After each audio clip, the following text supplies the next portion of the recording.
Okay,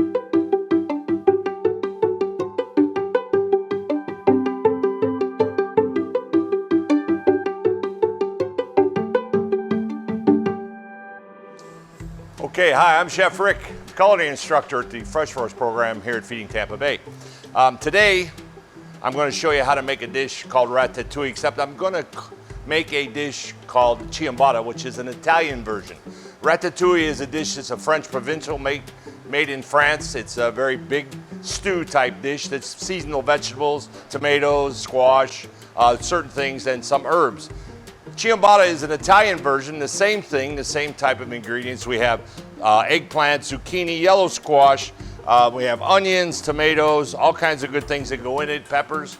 But with this one, we add a nice creamy potato to it. Whoa, it's running away. And we have a potato, we add a potato to it. It makes it a little bit more creamier. And it's kind of like building a stew. We're gonna start first by adding a little olive oil to our pan and get it hot. And then we're gonna saute some onions. While the olive oil is getting hot, I'm gonna cut these potatoes. And we chunk this stuff in bigger pieces because you want this stew to be very hearty. You want it to be a forkful when you pick it up. It's very nice. Cut it, chunky potatoes. And I use a Yukon Gold potato. It's very creamy, or a creamer potato, a red potato. That's, and you do wanna peel them. Chunk them up really nice.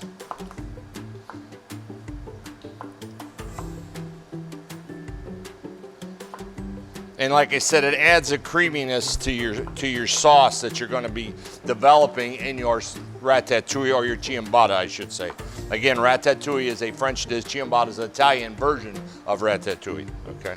And it's not actually the movie Ratatouille, it's actually the food, okay? All right, so we have everything ready. Now, most people say peel your eggplant. I don't. I like the flavor that the eggplant, in the minerals and the vitamins that are in it. I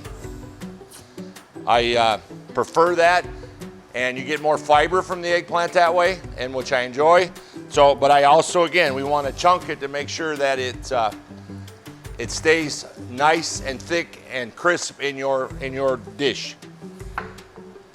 So we cut it down the middle, and we cut it into strips.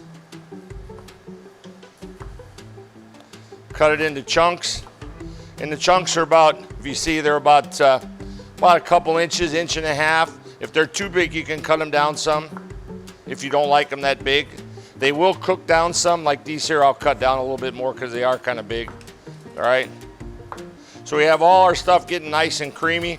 We don't want too much, and like I said, this is a very big eggplant, so you can probably get a couple dishes out of the eggplant, not just one. You can probably get two, or save one for later. But if you do, soak it in a little bit of water so it doesn't turn up, oxidize or turn brown on you. Or you can fry it up and make breaded eggplant, or make eggplant parmesan, something very good with this. Eggplant is very versatile. I enjoy it. I like to fry it with just eggs, okay? It's very good. So eggplant and eggs, think about it, okay? So anyways, the olive oil is getting hot, so we're gonna throw in our onions first, because that's the first thing, and I use a Bermuda purple onion. I like the flavor. It's a little stronger than a white onion. I think it adds a little bit more flavor to it. You get those cooking a little bit so they're translucent. Okay? Let them saute, get that nice smell of onion going in your house. And then once that gets going, we're gonna add our eggplant.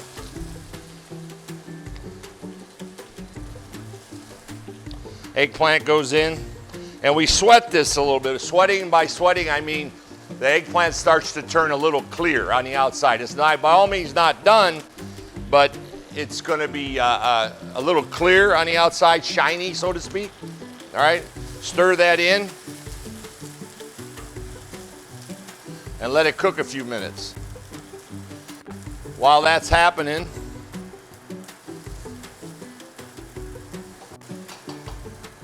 we're gonna salt it just a little bit.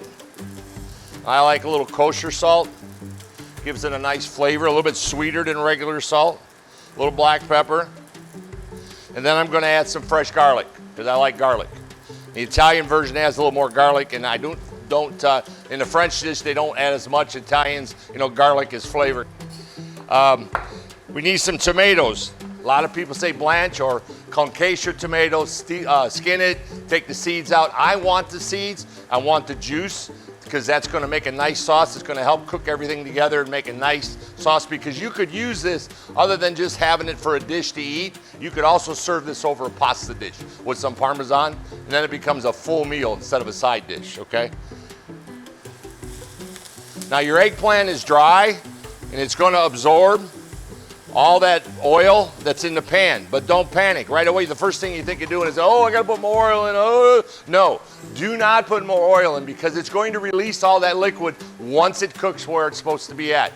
That's what helps cook it all, okay? If you put more in, you're gonna have a very greasy dish.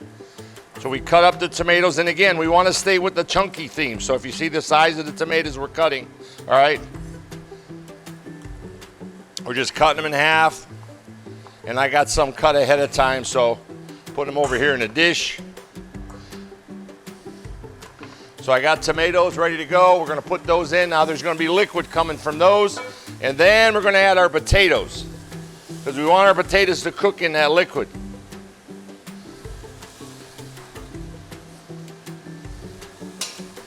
Everything in the pot.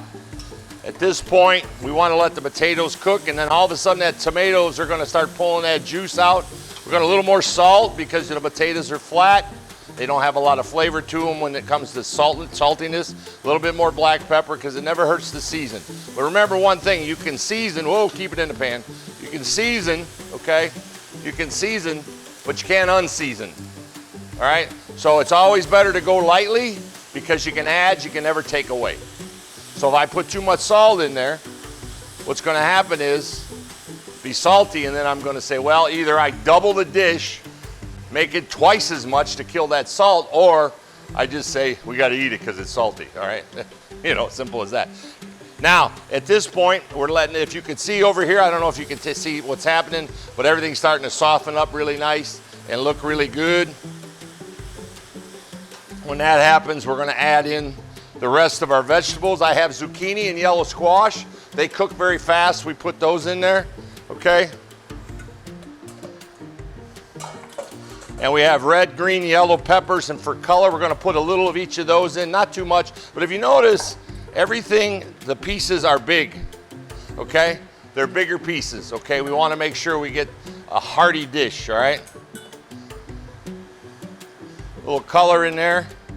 And then we're just gonna let it saute and let it cook itself in the juice. The tomatoes are gonna come together, bring everything nice and juicy and make it nice and flavorful, all right? So we let that cook.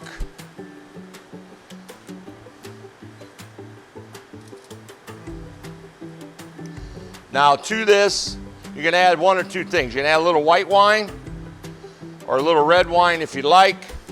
I would prefer white, because it will not color the zucchini or any of the white squashes. It'll make them look red. I like to keep it nice and white, okay? If you like, as you're stirring here, you see the vegetables are turning really nice.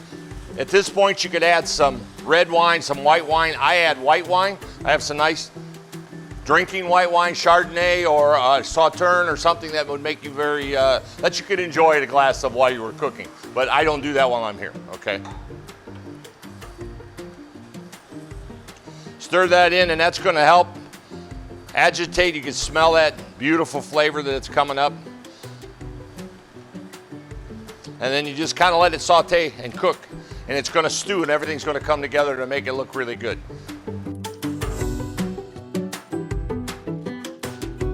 Okay, our dish is cooking here real good. Our ciambotta's going nice. The potatoes are getting really soft and creamy. It's helping thicken that sauce in the bottom of the pan. Watch your heat at that point, turn it down some.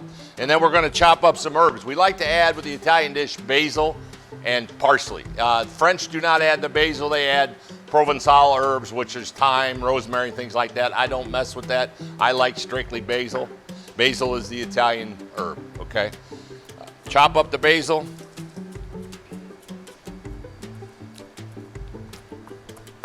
Give it a nice coarse chop.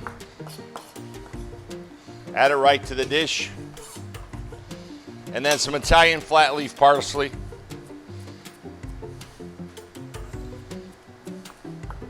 Italian flat leaf parsley has more of a peppery flavor versus curly parsley that you buy in the grocery store. You can buy them both. I like the peppery flavor that the parsley gives it.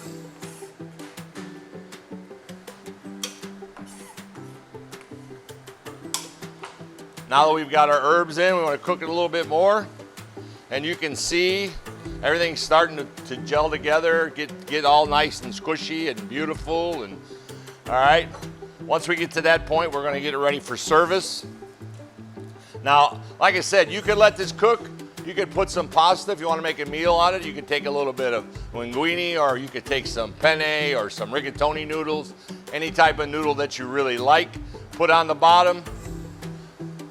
When your dish gets done, okay, you can just add it right to that. So I'm going to plate this just like it is. Put it in a nice bowl.